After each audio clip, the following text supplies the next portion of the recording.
Green versus Blitz. So initially I watched him, 55 at left tackle the first game. Oh, sorry. Let me just pull up I always give you the games I watch, because you can watch different games or, watch other people who watch different games, and it could be a different review, different feelings. I watched Alabama, Auburn, Ole Miss for Kenyon Green. Give the strengths and weaknesses at the end. But right here, left tackle, Green versus Blitz, balance, chase, overlap. Okay. So I hope this isn't going to run slow because of the uploading stuff. So if some of the stuff is a little bit choppy, I apologize. But again, I'm uploading another show right now. Gets into his kick slide. Does a good job of not oversetting. So I like that. I like that his drag hand is partially out the inside hand. Again, if he feels that pressure, if he feels a stun, it allows him to react quicker than if he got caught in the face, in the chest or in the chin with a stunt. So you want to have an active inside hand in this instance as a tackle with a guard inside. Doesn't overset. Sees the movement, the lateral movement of the end, outside linebacker, whatever you want to consider him, and him starting outside, crossing his face usually means there's something going to replace him on the outside. Not always, but you got to look for it. You don't see it, okay, carry him, and help the guard out. Now there is obviously another blitzer that's coming off of the edge. I like the fact that, again, drag hand. Now what is he telling the guard? Overlap technique. I'm here. You're not ISO. You're not on an island here. So if you see this blitzer, you don't have to carry him. Obviously, there's multiple guys coming, so the center needs to help as well. That overlap technique is literally like, hey, got you, type deal. Like to be very simple. So overlap technique also keeps himself clean, sees the looper, matches him, doesn't reach for contact. He's not leaning into anything. He's squared up. Let him try to rush inside or outside, but don't chase him and give him an opportunity to use his lateral athleticism to get by you. So good job. It's all quick, but all good thinking. A good pass set for Green. Next, Green I touch late grip. Okay, right here. Oh, that's the thing too. For people who are only watching, you're only seeing me do left tackle stuff. I could tell you, for the people who are only going to get the first third of this, fourth of this, I 100% like him at guard more than left tackle. When I watch him at left tackle, I'm like, not about it. Guard, we're going to have a discussion later. But left tackle, no way. I wouldn't draft him in the first round as a tackle. That is 100% sure. He's drafted as an interior offensive lineman. I really don't see him playing tackle. So let's see this rep. Okay, now we have a TE stunt here. I want to see him look inside a little bit earlier here. Again, when guys are kind of pushing up the field and hesitating, just you don't have to dedicate your whole body. You don't have to drop your post. You don't have to power step to grab the guy inside, but you do want to at least check. Now, he could be hesitating to hold you inside to rush outside. Like, obviously, we've done plenty of rushes at this point. Like, that can happen. But you do want to check. And here, with just based on how the edge, how the emol, whatever we're calling him, how he's coming off the ball, in terms of stutter steps, and then knifing inside, just based on the way he comes off the ball, I want to see him check inside. So his eyes are a little bit late here, and his chest gets controlled. He gets splashed. If he were to be a little bit quicker to look inside, maybe he could have better hand placement, because obviously he would have had more time to adjust to the picker. So continuing on, gets caught in the chest. Now, with that being said, he's still able to get his hands on, and his grip strength is definitely really good. And there are times where I'm going to criticize his punch, where whether it be just wide hand placement in general, or the fact that he just likes to hug technique guy, he likes to grab the shoulder pads, kind of quarter turn as best he can, latch on, and just lift them up a little bit. But it's a lot of the time it's the top of the shoulder pads. But with that being said, He keeps relatively tight elbows. You want to keep them as tight as you can.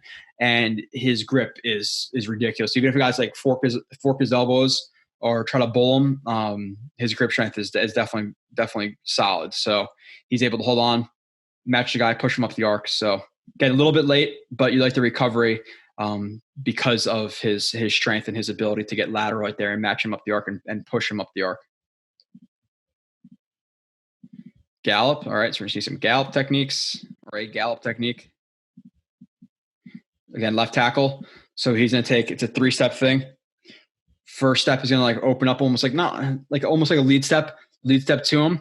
It's going to be a short step. He's going to lunge off of his, or he's in a lead step, close the ground with that left step, and you're going to see a bigger step with the left here. It's going to generate a lot of power off that instep to move a guy.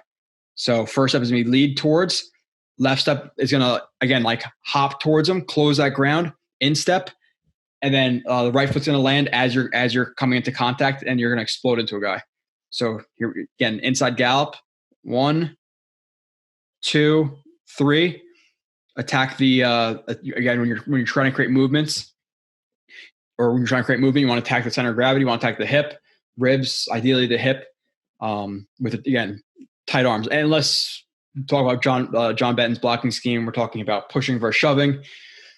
That's a whole different conversation with this. But gallop, create that movement, peel off, take the linebacker with good timing. So push, but good timing. The ability to stop, square up the linebacker, and just get hands on.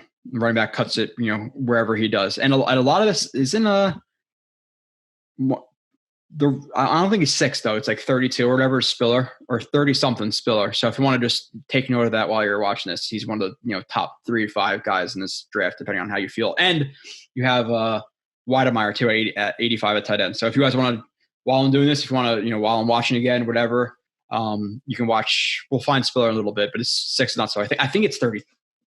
28. Maybe it's 28. That's my guess. 28. Again, Weidermeyer's 85. So, but good gallop, good movement, good attacking of the hip, good time to peel off, get hands on. Moving on. 4 hands wide. Yeah, and it was weird, like him on the inside versus the edge, or as a tackle. He tends to, again, go wide, hug high, which is just how some guys are comfortable playing. Like if they're confident in themselves grabbing your shoulder pads and giving up their chest, but they're strong enough in their base to not have to have perfect hand placement, guys will do that. The Packers were doing it for years. I know some of their tackles, I'm not sure if they're still doing it, but some of their tackles were famous for hug teching. And it seems like he's consciously doing it. But on the inside, and that could be a confidence thing in terms of like him landing his hands and his hand trick on the outside, where he just wants to get a hold of them. Where on the inside, a little bit more condensed. He's more. You see some like alternated punches, and you see some hands that go low inside. So is it a confidence thing on the outside versus the inside? Is it a thing where, okay, versus DNs, edge rushers, I'm confident in my ability to give up my chest, and versus on the inside, where if I give up my chest to a D tackle, nose tackle, I'm not going to be able to hold up versus a bull rush. Is it that? There's different things it could be. It's just something to think about. So hands wide. Let's see him left tackle again.